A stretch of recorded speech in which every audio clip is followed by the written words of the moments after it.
ആദർശിന്റെയും നയനയുടെയും നാളത്തെ നല്ലൊരു കഥ കേട്ടാലോ? അങ്ങനെ നാളത്തെ കഥയില് ദേവേനെ ആകപ്പാടെ വിഷമിച്ച് മുറിയിലേക്ക് കയറി പോകുന്ന സമയത്ത് ജലജ അവിടെ നിൽക്കുന്നുണ്ട്. ജലജ കണ്ടുകഴിഞ്ഞപ്പോ ദേവേനിക്ക് നല്ല ദേഷ്യം വന്നേ. കാരണം ഇവളുടെ മോനും ഒക്കെ ഇവിടെ ചില്ലറ കളികളൊന്നും അല്ല കളിച്ചിരിക്കുന്നേ. ഒടുവിൽ എല്ലാ കുറ്റങ്ങളും തന്റെ മോന്റെ തലയെ കെട്ടിവെച്ച് രക്ഷപ്പെടാൻ നോക്കിക്കൊണ്ടിരിക്കുക. അങ്ങനെ ദേവേനെ ഇങ്ങോട്ട് വന്നു കഴിഞ്ഞപ്പോഴത്തേനും ജലജ ചോദിച്ചു, അല്ല എടുത്തി ആദർശം എന്ത് പറയണോ? ആദർശന് സുഖമാണെന്നൊക്കെ ചോദിക്കണം. അത് കേട്ട് കഴിഞ്ഞപ്പോ ദേവേനെ അങ്ങോട്ട് ചെന്നിട്ട് പറഞ്ഞു, അതേടി സുഖം തന്നെയാ. എന്റെ മോനെ ഇവിടെ നിറക്കി വിട്ട് കഴിഞ്ഞപ്പോ നിനക്കൊക്കെ സമാധാനം ആയില്ലേന്ന് ചോദിച്ചു. അപ്പോഴേക്കും ജലജ പറഞ്ഞു, അതിന് ഞങ്ങൾ ആരും ഒന്നും ചെയ്തില്ല ഏട്ടത്തിന്ന് പറയണം. നീ നിന്റെ മോനും ഒന്നും ചെയ്തിട്ടില്ല. ഇനിയിപ്പൊ ചെയ്തിട്ടുണ്ടെന്ന് അറിയരുത്. കാരണം മൂർത്തി ജൂലയുടെ തകർച്ചയുടെ പിന്നില് നിന്റെ മോനുണ്ടെന്ന് അറിഞ്ഞിട്ടുണ്ടെങ്കിലുണ്ടല്ലോ, പിന്നെ ഈ കുടുംബത്തിൽ ആരും വെറുതെ ഇരിക്കില്ല. അന്ന് പിന്നെ നിന്റെയൊക്കെ സ്ഥാനം പുറത്തായിരിക്കും. ഇപ്പൊ തന്നെയാണെങ്കിലും അഭി ചെയ്ത ഏറ്റവും വലിയൊരു കള്ളത്തരം അത് ആദർശിന്റെ തലയിൽ കെട്ടിവെച്ചിരിക്കുക. ഈ കുടുംബത്തിൽ എല്ലാവർക്കും അറിയാം. പക്ഷെ നിന്റെ മരുമോൾക്ക് മാത്രം അറിയത്തില്ല. അത് അറിയുന്ന നിമിഷം ഉണ്ടല്ലോ, അവനെ ചെലപ്പോ അവള് വലിച്ചു കീർത്തുള്ളൂ, ബാക്കി വെച്ചേക്കില്ല എന്ന് പറഞ്ഞു. ഏട്ടത്തി എന്താ എന്നോട് ഇതൊക്കെ പറയുന്നേ? ഇടി നീ കൂടുതൽ സത്യസന്ധ അങ്ങോട്ട് ആകാൻ വരല്ലേ? നീയും നിന്റെ മകനും കൂടെ ചെയ്ത പ്രവർത്തികൾ എന്താണെന്ന് ഞങ്ങൾക്ക് നന്നായിട്ടറിയാം. എന്റെ ആദർശനെ മനഃപൂർവ്വം കരിവാരിത്തേക്കാനായിട്ട് എത്ര വട്ടം ശ്രമിച്ചിട്ടുണ്ട് പാവം എന്റെ മോന്. പക്ഷെ നിന്റെ മോനുണ്ടല്ലോ, ഇത്രയും വലിയ ചതിയും വഞ്ചനയും ഒക്കെ ചെയ്തിട്ട് ഇപ്പോഴും ഇവിടെ സുഖമായിട്ട് കഴിയുക. എന്റെ മോൻ പോയതിന്റെ വിഷമത്തിലാണ് ഞാൻ ഇങ്ങോട്ടേക്ക് വന്നിരിക്കുന്നത്. മോൻ മാത്രമല്ല, എന്റെ മരുമോളും ഇറങ്ങിപ്പോയി. എന്നിട്ടും ഞാനെല്ലാം സഹിച്ച് ക്ഷമിച്ച് നിൽക്കുന്നുണ്ട്. ഇനി അതെല്ലാം തീർക്കാൻ പോകുന്ന നിന്റെ മോന്റെ ദേഹത്തായിരിക്കും എന്ന് പറഞ്ഞു. അത് കേട്ടപ്പോ ജലജ പറഞ്ഞു, ഇവിടുത്തെ ജോലികളെല്ലാം ഞങ്ങൾ ചെയ്യുന്നുണ്ടല്ലോ ഏടത്തി പറയുന്ന എല്ലാം അനുസരിക്കുന്നുണ്ട്. പിന്നെ ഏടത്തി ഇങ്ങനൊന്നും പറയരുതെന്ന് പറഞ്ഞു. പിന്നെ നീ കൂടുതൽ അങ്ങോട്ട് പറയല്ലേ, ചെയ്യുന്നുണ്ട് പോലും. എടി നീയൊക്കെ ചെയ്ത ക്രൂരതയുടെ നാലൊന്നു പോലും ആയിട്ടില്ലത് അറിയാലോ. അങ്ങനെ എന്നെ എന്റെ മക്കളെ എല്ലാരും ഇവിടുന്ന് അടിച്ചിറക്കിയിട്ട് ഇവിടെ സുഖമായിട്ട് ജീവിക്കാൻ നിനക്ക് വല്ല മോഹം ഉണ്ടെങ്കിൽ ആ മോഹം അങ്ങോട്ട് മനസ്സിൽ നിന്ന് ഉപേക്ഷിച്ചാൽ മതി. അതും പറഞ്ഞ് ദേവേനെ അങ്ങോട്ട് കീറിപ്പോയി. ജലജിക്ക് സന്തോഷമായിരുന്നു. എന്താണെങ്കിലും ശരി, ഏടത്തി രണ്ടെണ്ണം പറഞ്ഞാൽ എന്താ. ആദർശൻ നയനെ വീട് വിട്ടുപോയി. അദ്ദേഹം വൈകാതിനി ഏട്ടത്തിയും പോണം. പിന്നെ ആ ചന്തു എന്ന് പറയുന്ന പെണ്ണ്, തന്റെ മോന്റെ ചോരയാണെങ്കിലും അവൾ ഈ വീട്ടിൽ വേണ്ട. ഇവരൊക്കെ പോവാണെങ്കിൽ അവൾ ആ പുറകെ പോയിക്കോളും. തന്നോടും അബിയോടും അവൾക്ക് വലിയ സ്നേഹവും കരുതലൊന്നും ഇല്ല. അതുകൊണ്ട് പിന്നെ പ്രശ്നമില്ല എന്നൊക്കെ ഒരു ചിന്തയായിരുന്നു ജലജയുടെ മനസ്സിൽ. കാരണം ദേവേനെ പറഞ്ഞു അത്ര കാര്യമാക്കി എടുത്തുമില്ല. അതിനേക്കാളും വലിയ സന്തോഷമാണല്ലോ കൈ വന്നിരിക്കുന്നേ. ഇതേ സമയത്ത് ഭയങ്കര സങ്കടത്തോടു കൂടിയിട്ടാണ് അനി വീട്ടിലേക്ക് വരുന്നത്. അനി വീട്ടിലേക്ക് വന്ന് നേരെ അജയന്റെ അടുത്തേക്ക് വന്നു. അച്ഛാ, എനിക്കൊരു കാര്യം പറയാനുണ്ടെന്ന് പറഞ്ഞു. എന്താ? എനിക്ക് എന്താണല്ലോ MD സ്ഥാനം വേണ്ടാന്ന് പറഞ്ഞു. നീ എന്തൊക്കെയാടെ പറയണേ? MD സ്ഥാനം വേണ്ടെന്നോ? അതെ അച്ഛാ, എനിക്ക് എന്താണെങ്കിലും MD സ്ഥാനം വേണ്ട. ഞാൻ ആ സ്ഥാനം ഒരിക്കലും ആഗ്രഹിക്കുന്നില്ല എന്ന് പറഞ്ഞു. എടാ, ഇതൊക്കെ പറഞ്ഞോണ്ട് നീ നിന്റെ അച്ഛൻ്റെ അടുത്തേക്ക് മുത്തച്ഛൻ്റെ അടുത്തേക്ക് എന്നിട്ടുണ്ടെങ്കിൽ മുത്തച്ഛൻ കേൾക്കും തോന്നുന്നുണ്ടോ? അതെ, ഒരു കാര്യം ചെയ്യാം, അച്ഛൻ പോയി സംസാരിക്കാൻ പറഞ്ഞു. എനിക്ക് പറ്റില്ല, നിന്റെ മുത്തച്ഛൻ എടുത്ത തീരുമാനമാ. ഇത് കേട്ട് കഴിഞ്ഞപ്പോ അനി പറഞ്ഞു, അച്ഛനൊരു കാര്യം ചെയ്യാം, ആദർശേട്ടനെ ഇങ്ങോട്ട് തിരികെ വിളിക്കുക. ആദർശേട്ടൻ ഇങ്ങോട്ടേക്ക് വരട്ടെ. MD സ്ഥാനം ആദർശേട്ടൻ തന്നെ ഏറ്റെടുക്കട്ടെ. നിങ്ങൾ എല്ലാവരും കൂടെ കൂടിയിട്ട് മുത്തശ്ശനോട് പറഞ്ഞാൽ മതി, മുത്തശ്ശൻ അംഗീകരിക്കുമെന്ന് പറഞ്ഞു. ഇത് കേട്ട് കഴിഞ്ഞപ്പം അജയൻ പറഞ്ഞു, അങ്ങനെ നമ്മൾ ആരെങ്കിലും പറഞ്ഞിട്ടുണ്ടെങ്കിൽ ആദർശ് കേൾക്കും തോന്നുന്നുണ്ടോ? നിന്റെ മുത്തശ്ശന്റെ അതേ പതിപ്പാണ് ആദർശ്.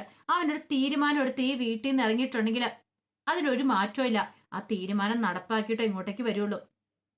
അച്ഛാ എന്നും പറഞ്ഞോണ്ട് ആദർശൻ ഈ വീട് വിട്ടു പോകേണ്ട വല്ല കാര്യമുണ്ടോ? ആദർശൻ ഇവിടെ നിന്നാ പോരെ. അതെ, എന്നോട് പറഞ്ഞിട്ട് കാര്യമില്ല. ഞങ്ങളാരും അവനെ ഈ വീട്ടിൽ നിന്ന് പറഞ്ഞു വിട്ടിട്ടില്ല. നിനക്കറിയാലോ, ആദർശ് ആ കമ്പനിയുടെ തലപ്പത്ത് തന്നെ ഇരിക്കണം എന്നാ ഞാനും ആഗ്രഹിക്കുന്നേ. അത് കേട്ടപ്പം അനി പറഞ്ഞു, എനിക്കറിയില്ല അച്ഛാ. അച്ഛൻ അറിയാലോ എനിക്ക് ഈ പറയുന്ന കഴിവും കാര്യങ്ങളൊന്നുമില്ല. ആദർശന്റെ കീഴിലാണ് ഞാൻ നിന്നോണ്ടിരുന്നേ. ആദർശാണ്ട് എനിക്ക് ഓരോ കാര്യങ്ങളൊക്കെ പറഞ്ഞു തന്നോണ്ടിരുന്നേ. പിന്നെ പെട്ടെന്ന് എന്നോട് ആ കമ്പനിയെ നയിക്കാൻ പറഞ്ഞ് ഞാൻ എന്ത് ചെയ്യും?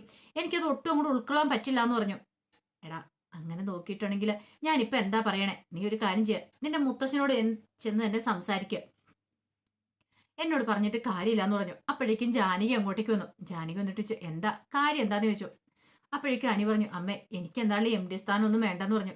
എടാ മോനെ, നിനക്ക് കഴിവുള്ളതുകൊണ്ടല്ലേ നിന്റെ മുത്തശ്ശൻ നിന്നെ അത് ഏൽപ്പിച്ചിരിക്കുന്നേ. പിന്നെ നീ എന്തിനാ വേണ്ടാന്ന് പറയണേ? അമ്മ ഇതെന്താ അറിഞ്ഞിട്ടാ? ആദർശാണ്ട് പോലും കമ്പനി നേരെ ചൊവ്വേ ഇപ്പൊ മുന്നോട്ട് തയ്ക്കാൻ പറ്റിയിട്ടില്ല. ഒരു ചെറിയ പ്രശ്നം ഉണ്ടായി കഴിഞ്ഞപ്പോ മുത്തശ്ശൻ അവിടെ നിന്ന് ഇറക്കി വിട്ടു. അപ്പൊ പിന്നെ ഞാൻ കയറിയ 10 ദിവസം തയ്ക്കുമെന്ന് അമ്മയ്ക്ക് തോന്നുന്നുണ്ടോ? എടാ, നിന്റെ കഴിവില്ല, നിന്റെ മുത്തശ്ശന് വിശ്വാസം ഉള്ളതുകൊണ്ടാ. പിന്നെ നീ ആ കസേരയിലിരിക്കാൻ എന്തുകൊണ്ട് യോഗ്യനാന്ന് പറഞ്ഞു.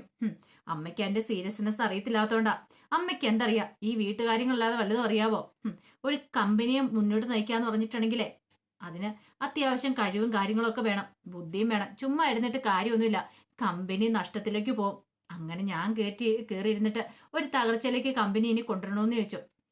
അത് കേട്ടപ്പോ ജാനകി പറഞ്ഞു, നിനക്കായിട്ട് ദൈവം കൊണ്ടു തന്നൊരു അവസരമാ. എടാ, ഒന്നുമല്ലേലും ഇപ്പൊ നീ മുസ്തിജുകളുടെ MD ആകാൻ പോവല്ലേ, അതുകൊണ്ട് നീ അതിൽ സന്തോഷിക്കുക ചെയ്യേണ്ടതെന്ന് പറഞ്ഞു. പക്ഷെ എനിക്ക് നല്ല ദേഷ്യം വന്നേ. അനി പറഞ്ഞു, അമ്മയ്ക്കല്ലേലും അതെ, പണ്ട് തൊട്ട് സ്വാർത്ഥതയാണല്ലോ. ഞാൻ മുത്തശ്ശനോട് ചെന്ന് സംസാരിക്കാന്ന് പറഞ്ഞുകൊണ്ട് അനി അങ്ങോട്ടേക്ക് പോയി. ഇതേ സമയം നന്ദു വീട്ടിലേക്ക് വന്നു. അങ്ങനെ നന്ദു വീട്ടിലേക്ക് വന്നിട്ട് കാര്യങ്ങൾ പറയണം. അനിയെ അടുത്ത MD എന്നൊക്കെ പറയണം. അത് കേട്ടപ്പോ കനക പറഞ്ഞു, അല്ല തീരുമാനിച്ചോ മോളെന്ന് ചോദിച്ചു. തീരുമാനിച്ചെന്ന് അറിയാൻ കഴിഞ്ഞത്. പിന്നെ നയനേച്ചിയും ആ വീട്ടിൽ നിന്ന് ഇറങ്ങിയെന്ന് പറഞ്ഞു. നയനമോൾ അവിടെ നിന്ന് ഇറങ്ങിയെന്നോ?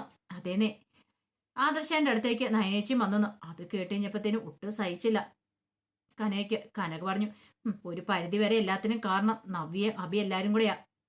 അത് കേട്ടപ്പം നന്ദു പറഞ്ഞു, അല്ല നവ്യേച്ചനെ കുറ്റം പറഞ്ഞിട്ട് കാര്യമില്ല. നവ്യേച്ചയ്ക്ക് സത്യങ്ങളൊന്നും അറിയത്തില്ലോ, അബിയുടെ കള്ളത്തരങ്ങളൊക്കെ. ഇനിയിപ്പോ അബിക്കൊക്കെ ഇതിനകത്ത് പങ്കുണ്ടോന്ന് അറിയില്ല, മൂർത്തി ജ്വല്ലറി തകർക്കാൻ വേണ്ടിയിട്ട്. അത് കേട്ട് കഴിഞ്ഞപ്പോ കനക പറഞ്ഞു, അങ്ങനെ എന്തേലും ഉണ്ടെ വെറുതെ വിടല് മോളെ. നീ മുമ്പേ അവനെ ലോക്കപ്പിൽ കയറ്റി കുറെ ഇടിച്ചതല്ലേ. ഒരു കാര്യം ചെയ്യ, നല്ല രീതിയിൽ നാളിനും കൂടെ പൊട്ടിക്ക്. പിടിച്ചു കയറ്റി നാളിനും കൂടെ പൊട്ടിച്ച് കഴിയുമ്പോഴത്തേനും അവൻ ചിലപ്പോൾ തത്ത പറയുന്ന സത്യങ്ങളൊക്കെ പുറത്തു പറയും. അവന് ഒരു കാരണവശാലും വെറുതെ വിടാൻ പാടില്ലെന്ന് പറഞ്ഞു. ആ സമയത്ത് നന്ദു പറഞ്ഞു, മിക്കവാറും അത് വേണ്ടി വരുമെന്ന് എനിക്ക് തോന്നേ. സഹിക്കുന്നതിന് ക്ഷമിക്കുന്നതിനൊരു പരിധിയുണ്ട്. എത്രയാന്ന് വെച്ചാ കണ്ടില്ല കേട്ടതെന്ന് അടിക്കുന്നേ. നവ്യേച്ചി അറിഞ്ഞു കഴിഞ്ഞിട്ടുണ്ടെങ്കിൽ അടുത്തുള്ള കാര്യം ഓർത്തിട്ട് മാത്രം, അല്ലെങ്കിൽ പണ്ടേ കാര്യത്തിനൊരു തീരുമാനം ഉണ്ടാക്കിയാണെന്ന് പറഞ്ഞു. അത് കേട്ട് കഴിഞ്ഞപ്പോ ഗോവിന്ദൻ പറഞ്ഞു, എന്റെ മോളെ, ഇത്രയൊക്കെ ആയിട്ടും അവളൊന്നും പഠിച്ചിട്ടില്ലോ എന്ന് പറയണം. അല്ലെങ്കിൽ അബിയുടെ സ്വഭാവം നന്നായിട്ട് അറിയാവുന്നതല്ലേ അവള്. അത് ശരിയാ, പക്ഷെ നമ്മളതൊന്നും പറഞ്ഞിട്ട് കാര്യമില്ല അച്ഛാ. എന്താണെങ്കിലും ഞാനൊരു കാര്യം തീരുമാനിച്ചിട്ടുണ്ട്. ആദർശേണ്ട നയനേച്ചിയുടെ ഒപ്പം നിൽക്കാനായിട്ട്, അവരോടൊപ്പം നിന്നിട്ട് സത്യാവസ്ഥകളൊക്കെ പുറത്തു കൊണ്ടുവരണം. അധികം നാള് ഇതിങ്ങനെ വെച്ചോണ്ടിരിക്കാൻ പറ്റില്ല. ആദർശേടൻ തലയെടുപ്പോട് കൂടിയിട്ട് അനന്തപുരിയിലേക്ക് ചെന്ന് കയറണമെന്ന് പറഞ്ഞു. കനക പറഞ്ഞു, എനിക്ക് നയനമോളുടെ കാര്യം ഓർത്തിട്ടാ. ഒരു കാര്യം ചെയ്യട്ടെ ഗോവിന്ദേട്ടാ, ഞാനും കൂടെ അങ്ങോട്ടേക്ക് പോട്ടെ എന്ന് പറയണം. നയനമോൾ അവിടെ തനിച്ചല്ലേ ഉള്ളൂ.